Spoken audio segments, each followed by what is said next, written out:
दूसरी तस्वीर है नेताओं के बेलगाम बोल पर लगने वाले लगाम की।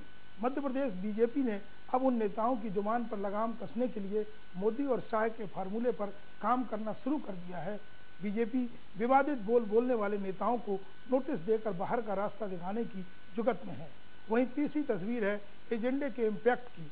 कल एक्सप्रेस एजेंडे में हमने आपको एम्स के डायरेक्टर डॉक्टर संदीप कुमार के विवादित बोल के ऑडियो क्लिप सुनाए थे। इस मुद्दे पर भोपाल के सांसद आलोक संजर ने संकेत दे दिए थे कि इसे गंभीरता से लिया जाएगा।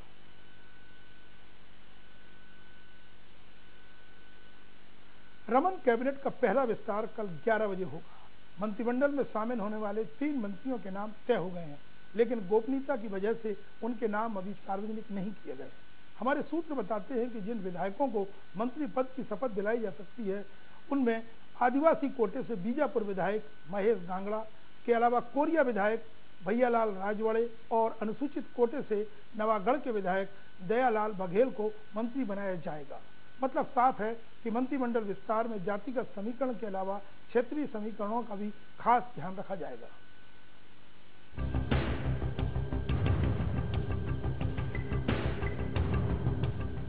इंतजार 1.5 साल का लंबा इंतजार आखिर शुक्रवार को खत्म हो जाएगा। सुबह 11 बजे 3 विधायकों को जब मंत्री पद दिया जाएगा। रमन कैबिनेट का कुनबा भी बढ़ेगा और कद भी। जिन 3 विधायकों की लॉटरी खुलेगी वो नाम है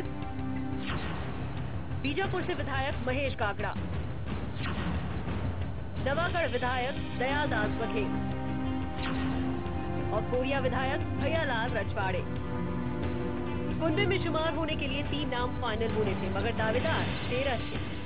3 और 13 की सियासत पर दम माथापच्ची नहीं हुई, मगर जातीय और क्षेत्रीय गणित लगाकर आखिरकार महेश गागड़ा, दयालदास बघेल और राजवाड़े का नाम फाइनल कर दिया गया।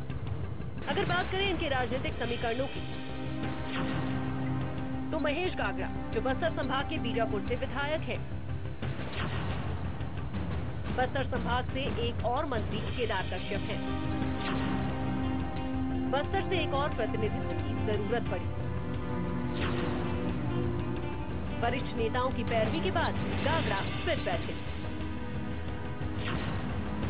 वहीं भैयालाल रजवाड़े जो सरगुजा संभाग से कोरिया विधायक है, सरगुजा में विधानसभा चुनावों में लगातार हार मिली। मंत्री बनने के बाद सरगुजा में बीजेपी के पक्ष में माहौल बनने के आसार। अब बात दयालदास बघेल की। अनुसूचित जाति वर्ग के लिए आरक्षित 10 में से 9 सीटें बीजेपी के पास, इसीलिए अनुसूचित जाति वर्ग से बघेल का नाम शामिल किया गया। बघेल सरकार की मजबूरी भी है और जरूरी भी। दयालदास बघेल सीनियर नेता और मंत्री भी रह चुके हैं। राजभवन में नए मंत्रियों के शपथ ग्रहण के बाद कुछ विधायकों को संसदीय सचिव भी बनाया जाएगा। जानकारी के मुताबिक शाम को मुख्यमंत्री निवास पर यह कार्यक्रम होगा। माना जा रहा है कि इस बार 6 से 8 नए संसदीय सचिव बनाए जा सकते हैं। लंबे वक्त के बाद अब सबको इंतजार उस पल का है जब इनको मंत्रिमंडल में शुमार किया जाएगा। रायपुर से एक्सप्रेस रिपोर्टर सत्येंद्र सिंह के साथ ब्यूरो रिपोर्ट। इस मुद्दे पर चर्चा के लिए हमारे साथ स्टूडियो में जुड़ गए वरिष्ठ पत्रकार प्रवीण शर्मा जी, साथ ही हमारे साथ जुड़ गए रायपुर से एक्सप्रेस रिपोर्टर सत्येंद्र सिंह। सत्येंद्र जी, रमन सिंह सरकार का विस्तार क्या सोच रही है प्रदेश की जनता और बीजेपी के अंदर क्या माहौल है? देखिए, पहला माहौल अभी बहुत ज्यादा समझ में नहीं आ पा रहा है, लेकिन हमें जो लगता है कि इस बार काफी ज्यादा माथापच्ची करनी पड़ी और पिछले 3 महीनों से लगातार ये अटकलें लग रही थी कि अब विस्तार हो जाएगा, अब नए चेहरों को मौका दे दिया जाएगा। लेकिन सिर्फ और सिर्फ 3 वो चेहरे कौन से होंगे, इसको लेने में, इस फैसले को लेने में रमन सरकार को और मुख्यमंत्री रमन सिंह को, जो खुद इसके लिए पूरी तरह से उनको आला कमान की तरफ से अधिकृत किया गया था, उनको 3 महीने से ज्यादा का वक्त लग गया। 3 बार तो इसलिए टाल दिया गया मंत्रिमंडल का विस्तार क्योंकि आलाकमान से इस पूरे मामले पर सलाह मशविरा नहीं हो पाया था। तो इस पूरे मामले पर काफी ठोक बजाकर इस बार फैसला लिया गया है और खास करके क्षेत्रीयता का ख्याल रखा गया है, क्योंकि सरगुजा संभाग ऐसा है और जहां जहां कमजोर पक्ष रहा वहां पर ज्यादा प्रतिनिधित्व देने की कोशिश की गई है। बस्तर का संभाग जो है इस बार बीजेपी के लिए बिल्कुल सूनापन रहा था, लेकिन वहां पर महेश गागड़ा को महेश गागड़ा का चयन दो लोगों को वहां से तवज्जो दी गई है, 2 लोगों को मंत्री बनाया गया है। सरगुजा संभाग के बारे में कहें, सरगुजा संभाग में इस बार कांग्रेस ने बीजेपी से ज्यादा सीटें लाई, लेकिन वहां पर मंत्री को इसलिए जगह दी गई ताकि फिर से बीजेपी को वहां पर जनाधार पाना है। और जो दयालदास बघेल है, चूंकि विकल्प बहुत ज्यादा नहीं थे सतनामी समाज के लोगों का, अनुसूचित जाति वर्गों का, इसलिए दयालदास बघेल को चुना गया। तो हमें लगता है माथापच्ची काफी ज्यादा हुई है और उससे ज्यादा संतुलन बनाने की कोशिश की गई है कि क्षेत्रीय संतुलन कायम रहे, जातीय संतुलन ठीक रहे। लेकिन सत्येंद्र, ऐसे भी कुछ लोग होंगे जो निराश होंगे, जिन्होंने आस लगा रखी होगी। बिल्कुल, और खास करके बीजेपी में इस बात का काफी सुगबुगाहट हमें देखने को भी मिल रहा है। कुछ बड़े नेताओं से आज बातचीत हो रही थी, उन्होंने सीधे तौर पर तो स्वीकार नहीं किया, हालांकि अभी भी लॉलीपॉप सरकार के पास है, वो है निगम मंडलों का और कुछ लोगों को जो कॉर्पोरेशन है उनमें जगह दे दी जाएगी। तो अभी फिलहाल लॉलीपॉप सरकार के पास है और सरकार की तरफ जो ज्यादा हमें लगता है कि आंखें तरेने की आप कोशिश ये कह रहे हैं कि अगर कोई नाराज होगा तो उसको मना लिया जाएगा। खैर, आप हमारे साथ जुड़े रहिए लाइन पर। प्रवीण जी, आखिर रमन सिंह ने क्या संदेश दिया है लंबे इंतजार के बाद? जैसा कि हमारी रिपोर्ट बता रही और हमारे संवाददाता भी बता रहे हैं कि 3 महीने में काफी मशक्कत करना पड़ी है, लेकिन संदेश क्या दिया रमन सिंह ने? राकेश जी, मंत्रिमंडल विस्तार और सत्ता में मंत्रिमंडल विस्तार एक कुंभ की तरह है जिसमें हर कोई डुबकी मारना चाहता है। और खासकर जीत के आते हैं, चाहे वो पहली बार के हों, नए हों, और चाहे ये पुराने सीनियर लोग हों, सभी की इच्छा होती है कि उसमें कुंभ में स्नान करने की, डुबकी लगाने की। और रमन सरकार के लिए 1.5 साल से प्रयास चल रहा था कि भाई 1.5 साल का इंतजार हो गया है, 3 महीने से लगातार अटकलें चल रही थी कि विस्तार होना चाहिए। रमन सिंह हाईकमान ने पिछले महीने ही इनको वो बिल्कुल फुल फ्लेश कर दिया था, IND कि आप कर लें, और इनको पूरी शक्ति दे दी थी कि आपको ही करना, फ्री हैंड मिल गया था। लेकिन आखिर रमन सिंह के इस विस्तार से संदेश क्या जाएगा? निश्चित तौर पर एक संगठन की मजबूती के लिए, और जो एक तालमेल बिगड़ा हुआ था, जहां जहां पार्टी कमजोर चल रही थी, और रमन सिंह जी अपने आप को भी स्ट्रांग करना चाहेंगी। जो लगातार पिछले दिनों घटना हुई है उसमें कहीं ना कहीं कमजोरी साबित हुई है सरकार की, उसको लेके भी अपना बैलेंस बनाना चाहेंगे। चलिए सत्येंद्र जी, हम आपसे जानना चाहेंगे कि आखिर अब उनके सामने नई चुनौती क्या होगी? हम राकेश जी, आपके सवालों का जवाब दें उससे पहले आपने हमारे जो एक्सपर्ट है उनसे एक सवाल पूछा, तो उसका मैं जवाब देना चाहूंगा कि आखिरकार ये पूरा मसला जो है और ये जरूरत क्यों महसूस हो रही है कि अब मंत्रिमंडल का विस्तार हो। इसके पीछे 2 रीजन है जो फिलहाल प्रत्यक्ष रूप से सामने नहीं आ रहे हैं। इसके पीछे का पहला रीजन ये है कि कुछ मंत्रियों के विभागों में फेरबदल होना है। वैसे मंत्री जिनके कामकाज बेहतर नहीं है, जिनके कामकाजों को लेकर आला कमान संतुष्ट नहीं है या राष्ट्रीय स्तर पर नाराजगी है, उनके विभागों में फेरबदल होना है, खास करके स्वास्थ्य विभाग। लेकिन रमन सरकार ये कतई विपक्ष को मौका देना नहीं चाहती कि विपक्ष के दबाव के आगे विभागों को फेरबदल किया गया है या विभागों को बदला गया है।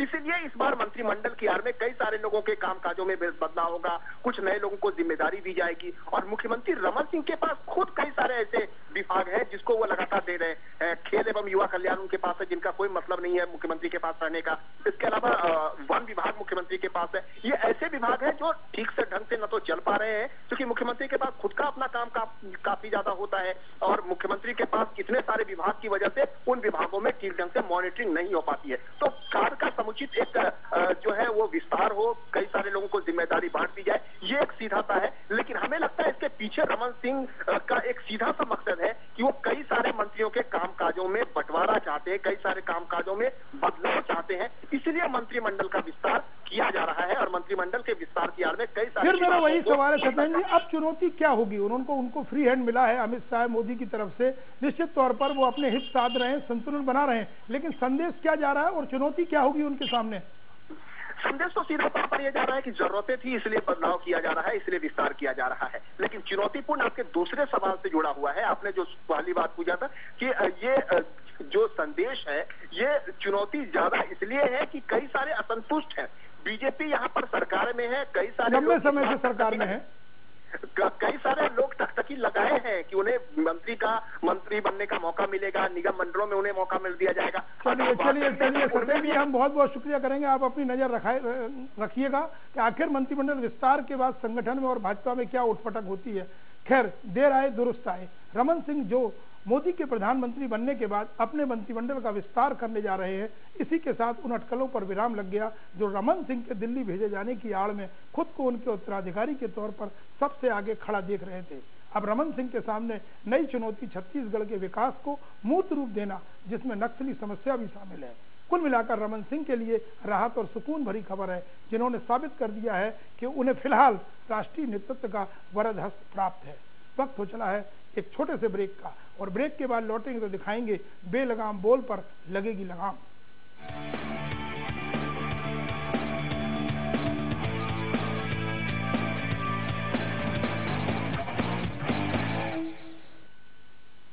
पता है, दिन दहाड़े लड़की को अगवा कर लिया। मालूम है। अरे बाबूजी, पता है आपको 20 लोग मर गए बस पलटने से। पता है। फिर 2 मंत्री घूस लेकर पकड़ा गया। पता है भाई। आपको हर न्यूज पता है? कहाँ देखा? आपने नहीं देखा? News express.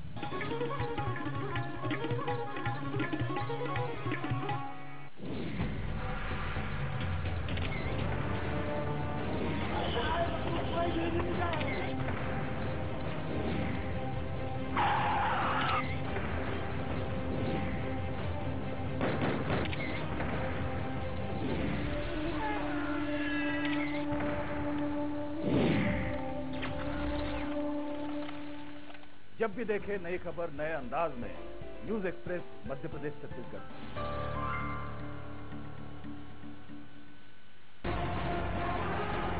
अब सामने आएगा असली सच। मेरी भी बात पहुंचेगी सरकार तक। हमारे हितों की भी होगी बात। अब दिखेगी हमारी भी खबर।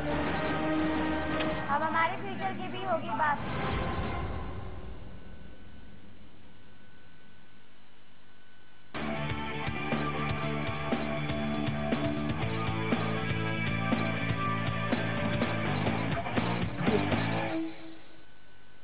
ब्रेक के बाद आपका स्वागत है। मध्य प्रदेश के गृह मंत्री बाबूलाल गौर के विवादित बयान के बाद बीजेपी ने बेलगाम हो चुके सीनियर नेताओं पर लगाम कसने का मन बना लिया है। हालांकि गौर अकेले नहीं हैं, कई मंत्री टीका टिप्पणी के कारण चर्चा में पहले भी रहे हैं, लेकिन अब शायद हाईकमान की गंभीरता के कारण ऐसे मंत्रियों पर सख्ती दिखाने को प्रदेश नेतृत्व को विवश होना पड़ा है। बेलगाम बोल पर लगेगी लगाम। मोदी और शाह के फॉर्मूले पर होगा काम। बदजुबानी पर मिलेगा नोटिस। जी हां, मध्य प्रदेश बीजेपी ने अब अपने नेताओं की जुबान पर लगाम कसने के लिए मोदी और शाह के फॉर्मूले पर काम करना शुरू कर दिया है। रशियन महिलाओं को लेकर दिए मध्य प्रदेश के गृह मंत्री बाबूलाल गौर के बयान के बाद बीजेपी की पूरे देश भर में जमकर किरकिरी हुई। बात अगर मध्य प्रदेश की करें तो नेताओं के विवादित बोल के चलते सरकार और पार्टी की कई बार फजीहत हो चुकी है। इसी को लेकर अब मध्य प्रदेश बीजेपी ने मोदी और शाह की तर्ज पर नेताओं के बेबाक बोल पर लगाम कसने की कवायद शुरू कर दी है। जिस तरह बीजेपी राष्ट्रीय अध्यक्ष अमित शाह ने सांसद साक्षी महाराज और गिरिराज सिंह के बयान के बाद उन्हें नोटिस थमाकर पार्टी से बेदखल करने की धमकी दी थी, अब बारी मध्य प्रदेश की है, जहां बीजेपी विवादित बोल बोलने वाले नेताओं को नोटिस देकर बाहर का रास्ता दिखाने की तैयारी में है। देखिए, जब हम लोग सार्वजनिक जीवन में हमने काम करना शुरू किया है तो ऐसा नहीं है कि क्या मैंने कभी संयमित भाषा का उपयोग ना किया। असंयमित कई बार हो जाते हैं, लेकिन उसके बाद भी संयमित रहना हमको नितांत आवश्यक है। वहीं कांग्रेस ने भी बीजेपी नेताओं को आड़े हाथों लेते हुए सोच समझकर बोलने की नसीहत दे डाली है। कांग्रेस का कहना है कि बीजेपी को अपने नेताओं की जुबान पर लगाम बहुत पहले ही लगा देनी थी। हालांकि अब भी इस तरह की कार्रवाई का कोई खास असर नहीं होने वाला। इस तरीके के बयान भारतीय जनता पार्टी के नेताओं को आ रहे हैं, वो लोगों को भी अब चुभने लगे हैं और लोग भी उसकी तरफ देखने लगे हैं। अब बीजेपी को होश आया कि उसकी कथनी और करनी में कितना अंतर है, तो अब वो चेते हैं बीजेपी के नेता लोग और अब उन लोगों के खिलाफ एक्शन लेने की तैयारी कर रहे हैं। मैं समझता हूँ कि इसमें बहुत देर हो चुकी है, लेकिन फिर भी देर आए दुरुस्त आए। यदि अभी भी वो ऐसे नेताओं को कंट्रोल करते हैं तो जनता का भला मध्य प्रदेश में होगा। मौजूदा दौर में बदजुबानी सियासत का हिस्सा बनता जा रहा है। राजनीतिक पंडित जहां इसे शुभ संकेत नहीं मानते हैं, वहीं आम लोगों के बीच भी राजनेताओं की छवि धूमिल होती है। ऐसे में लोकतंत्र की खूबसूरती के लिए बीजेपी का कदम काबिले तारीफ है। हालांकि बड़ा सवाल यही है कि क्या वाकई पार्टी अपने बनाए कायदों का पालन कर पाएगी और क्या वाकई बदजुबान दिग्गजों को नोटिस थमाए जाएंगे या पार्टी से बाहर का रास्ता दिखाया जाएगा। भोपाल से एक्सप्रेस रिपोर्टर सुधीर दंडोतिया के साथ ब्यूरो रिपोर्ट। इस खबर पर हमारे साथ चर्चा में जुड़ रहे हैं भोपाल से एक्सप्रेस रिपोर्टर सुधीर दंडोतिया जी। सुधीर जी, आखिर संगठन को गौर पर ही गौर करना पड़ा है या कुछ और लोग भी फेरिस्त में हैं? बिल्कुल, देखिए बात करें तो गौर साहब एक उदाहरण हो सकते हैं। हालांकि गौर साहब का नया उदाहरण नहीं है, इससे पहले भी कई बार वो विवादास्पद बयान दे चुके हैं। पर लेकिन कई मंत्री ऐसे हैं, कई नेता ऐसे हैं जो लगातार सरकार और संगठन यानी कि बीजेपी को मुश्किल में डाल चुके अपने बयानों के चलते। और यही कारण है कि बीजेपी ने अब जब पूरे देश में किरकिरी हो रही है लगातार गौर साहब के बयान की, इससे पहले भी कई नेताओं की हुई थी, उसके बाद में अब ये गौर फरमाया है कि कम से कम इन नेताओं के लगाम कसी जाए, ईडी तलब की गई है, उसके बाद में एक अनुशासन के लिए क्राइटेरिया तय किया है। सुधीर, पूरा मामला क्या है, एक बार फिर बताएंगे? जी बिल्कुल राकेश जी, देखिए रविवार का दिन था और उस दिन चिकित्सा परिषद का एक सम्मेलन था, बीजेपी कार्यालय में आयोजित किया गया था। उसमें गौर साहब ने अपने रशिया दौरे का जिक्र किया था और वहां पर बताया गया था कि किस तरीके से रशिया की महिलाएं सुंदर होती हैं, उनसे आके लिपटी, और जो भी बात उन्होंने की थी वो इस तरीके की बाकी थी, कम से कम एक सामान्य प्लेटफॉर्म पर इस तरीके की बातें नहीं की जानी थी। और उस कार्यक्रम में कई महिलाएं भी मौजूद थी जो कहीं ना कहीं गौर साहब की बात सुनने के बाद में अपना मुंह छुपाती हुई देखी गई थी। और उसके बाद में लगातार मीडिया में ये बात सामने निकल कर आई और पूरे देश में जिस तरीके से किरकिरी हुई, उसके बाद में बीजेपी के मध्य प्रदेश के नेता जाके और एक लगाम कसने की कवायद अब बीजेपी की ओर से की जा रही है। क्या ये मामला अनुशासन समिति को भेजा गया है क्या?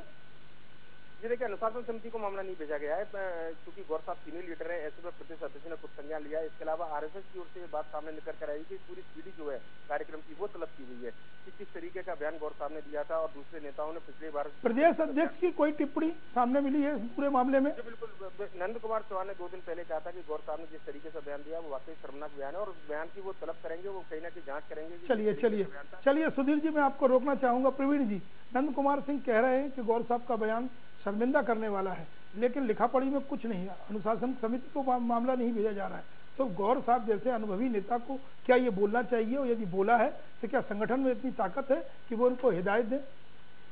राकेश जी, गौर साहब के ये बात जो उन्होंने कही है संडे को, वो कोई पहली बार नहीं कही। राजधानी में कई सामाजिक और दूसरे प्रोग्रामों, धार्मिक प्रोग्रामों के मंचों से जो अपनी ये जो कहानी है वो सुनाते रहे हैं, लेकिन राजनीति में देश काल परिस्थितियों का बहुत महत्व होता है। आप कहाँ कह रहे हैं, अपने ही मंच पे जहाँ पार्टी का प्रोग्राम है, आप जिस ढंग से बात कर रहे हैं वहाँ महिलाएं भी बैठी हैं और 4 दिन बाद 2 दिन बाद महिला पंचायत होने वाली है, सरकार पूरी महिलाओं के सम्मान पे फोकस कर रही थी, उस बीच ये आया, इसलिए बड़ा गंभीर मामला हुआ। लेकिन अनुभव होंगे प्रवीण जी, लेकिन जब पार्टी जो है इस अनुशासन इसको मान रही है अनुशासनहीनता, लेकिन गौर साहब इतने सीनियर लीडर है कि एकदम से उन पर कार्रवाई नहीं हो सकती, इसलिए मामला निश्चित तौर पर हाईकमान तक जाएगा। फिर भी हाईकमान गौर कर रही है। सुधीर दंडोतिया जी, बहुत बहुत शुक्रिया जानकारी देने के लिए। जहां तक बात बाबूलाल गौर की है तो वो मुख्यमंत्री रह चुके हैं और ढलती उम्र में भी शिवराज की कैबिनेट में अंगद के पांव की तरह खुद को जमाए हुए हैं। गौर के विवादित बोल चर्चा का विषय पहले भी बनते रहे हैं, लेकिन पहले कभी पार्टी लाइन तोड़ने का आरोप उन पर नहीं लगा है और न ही अभी तक कुछ साबित हो चुका। लेकिन ऐसे में प्रदेश नेतृत्व में चिंता गौर पर लेकर गौर तक सीमित रह जाएगी कहना कठिन होगा, बल्कि उसके सामने चुनौती दूसरे मंत्री भी हैं जो पार्टी के लिए परेशानी का सबब समय समय पर बनते रहे हैं। वक्त हो चला है एक छोटे से ब्रेक का, और ब्रेक के बाद आपको दिखाएंगे एजेंडा का इम्पैक्ट।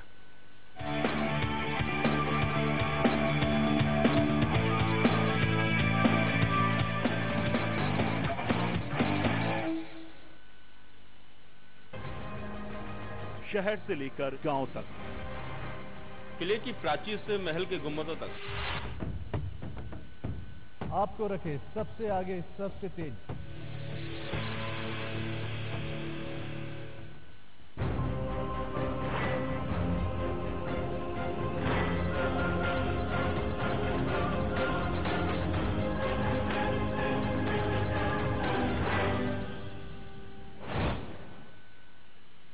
प्रिय किसान बहनों और भाइयों, खरीफ की बोने के लिए खाद की कोई दिक्कत ना आए, इसलिए हमने खाद का पर्याप्त अग्रिम भंडारण करके रखा है। अपनी निकटतम सोसाइटी से अपनी ज़रूरत का खाद उठाइए, निश्चिंत हो जाइए और याद रखिए ब्याज भी आप नहीं भरेंगे, प्रदेश की सरकार भरेगी। धन्यवाद।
अब आ गया है आपके घर न्यूज एक्सप्रेस मध्य प्रदेश छत्तीसगढ़।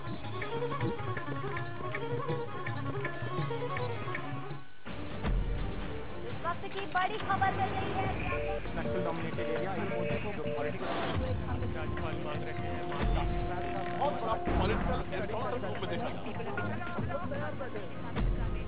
लड़ रही है।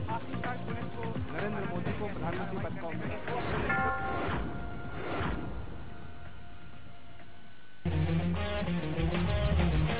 हम हैं सच के साथ, हम करते हैं बातें साफ, हर खबर पक्की खबर सिर्फ न्यूज एक्सप्रेस पर।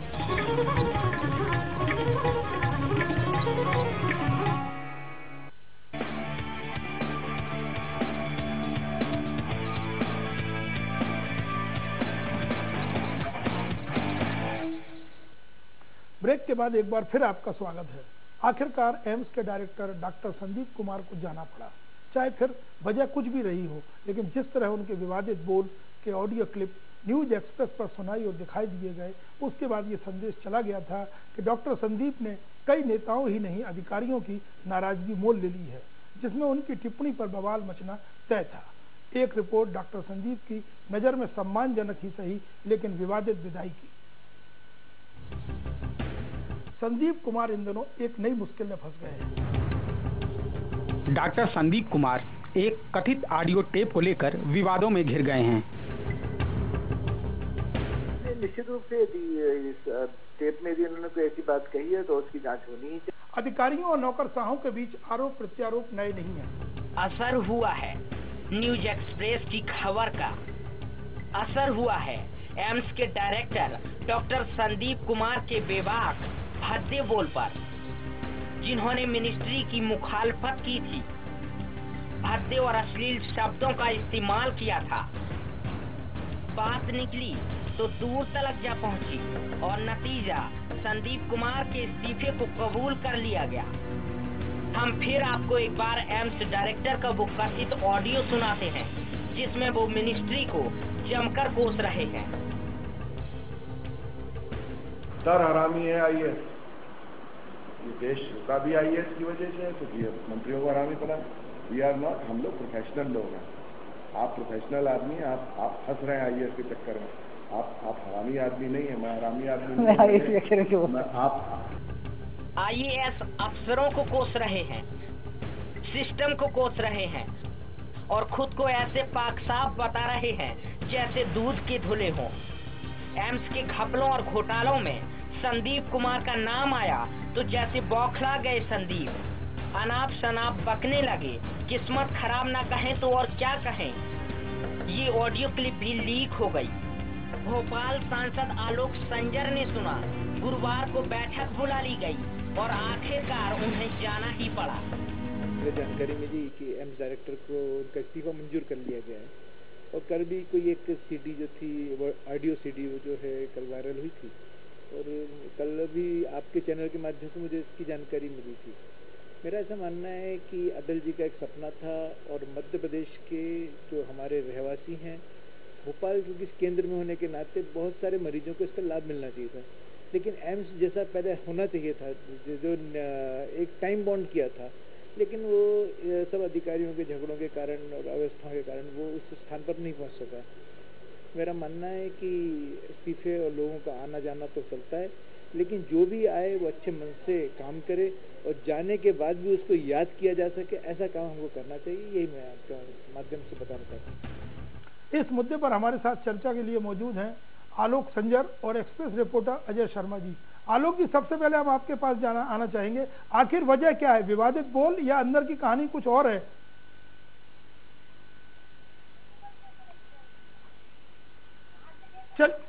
चलिए आलोक जी, आप जुड़े हमसे। चलिए हम अजय शर्मा जी के पास चलते हैं। अजय जी, आखिर कारण क्या था जो डॉक्टर संदीप को जाना पड़ा?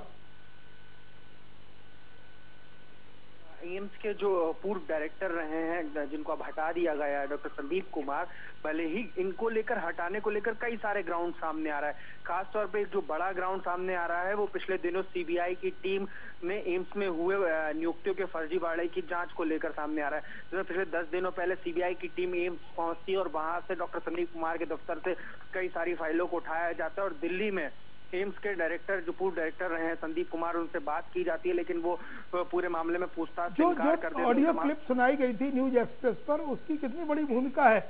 जो विवादित बोल थे जिसमें वो सबको नीचे दिखा रहे हैं। बिल्कुल बिल्कुल राकेश जी, ये जो वो तो मामला एक पुराना हो गया था जो सीबीआई वाला था, लेकिन ये जो ताजा मामला आया था जिसमें नौकरशाहों और मंत्रियों को कोसते नजर आए थे डॉक्टर, तो ये एक बहुत बड़ा ग्राउंड उनको हटने को लेकर ये साबित हो रहा है। चलिए अजय जी, हम आपसे जानना चाहेंगे, प्रवीण जी, आखिर अब एम्स का भविष्य क्या दिख रहा है, जहाँ पर कई शिकायतें सामने मिल रही हैं और लंबा समय हो गया है? राकेश जी, भोपाल को ये जो सौगात मिली थी, सौगात अभी तक समस्या ही बनी हुई है। अगर आप देखें तो इससे बहुत बड़ा फायदा शहर की जनता को नहीं मिल पा रहा है। जो मेन डिपार्टमेंट हैं आज तक बंद पड़े हुए हैं और स्टार्ट ही नहीं हो पाए हैं, तो कुल मिला के और विवादों का अड्डा बन के रह गया है। और अब आप मानना पड़ेगा तकनीकी का युग है ये, और दिल्ली अब दूर नहीं है, तकनीकी ने छोटा कर दिया बहुत। तो आप बिगड़े बोल होंगे या बिगड़े काम होंगे, इसका असर जल्दी होगा। जो पुराने घपले हैं उसको समेट नहीं पा रहे हैं, चाहे लगातार बढ़ते जा रहे हैं, ऊपर से इस तरह के बोल। चलिए एक्सप्रेस एजेंडे का मकसद खबर की तह तक जाना और उठ रहे सवालों पर जिम्मेदार लोगों को सोचने पर विवश करना है। एक बार फिर एम्स के डायरेक्टर डॉक्टर संदीप कुमार पर उनके विवादित बोल भारी पड़े और उन्हें जाना पड़ा। हो सकता है डॉक्टर कुमार की कमी एम्स को खले और उनकी रवानगी संस्थान की गुटबाजी या साजिश का नतीजा रहा हो, लेकिन ये कतई शोभा नहीं देता है कि डायरेक्टर के पद पर रहते हुए वो दूसरे महकमे के जिम्मेदार लोगों के खिलाफ अभद्र टिप्पणी करें, क्योंकि इससे माहौल का बिगड़ना और फिर काम का प्रभावित होना तय है। जहां तक बात सांसद आलोक संजर की है तो उनका हस्तक्षेप जायज था, लेकिन इसके साथ ही नई चुनौती यह है कि एम्स की कमान एक अनुभवी और दूरदर्शी डॉक्टर के हाथों में हो, जिससे भोपाल और प्रदेश की जनता का भला हो सके। प्रवीण शर्मा जी आपका और अजय शर्मा जी आपका एजेंडे में चर्चा में जुड़ने के लिए बहुत बहुत धन्यवाद। एक्सप्रेस एजेंडा में आज इतना ही, कल फिर होंगे आपसे रूबरू, तब तक के लिए मुझे इजाजत दीजिए, नमस्कार।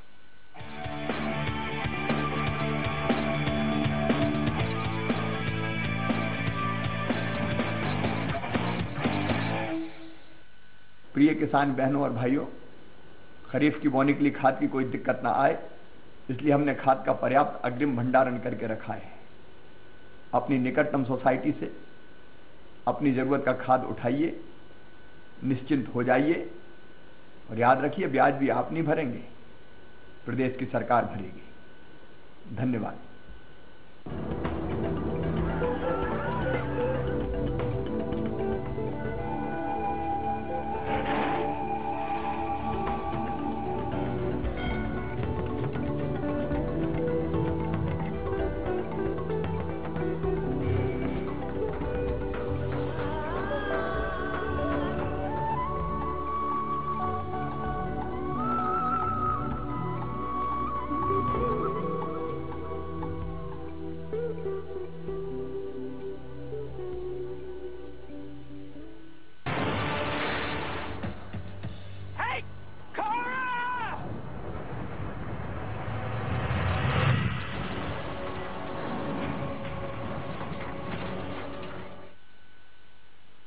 नमस्कार, हमारी इस खास पेशकश में आपका स्वागत है। मैं हूं आपके साथ दीक्षा। यूं तो आपने बहुत से सुपरस्टार, सुपर हीरो के बारे में सुना और उनको देखा भी होगा, लेकिन आज हम आपको कराएंगे दीदार एक नए हीरो के, या यूं कहें कि सुपर हीरो की तरह सुपर गर्ल के। आखिर क्या है सुपर गर्ल के पीछे की मिस्ट्री, बताएंगे आज हम हमारी इस खास पेशकश में। तो चलिए फिर जल्दी से शुरू करते हैं ये मजेदार और एडवेंचरस सा सफर। 24 years ago, my planet was in peril. My cousin, Kal-El, I love you, Kara.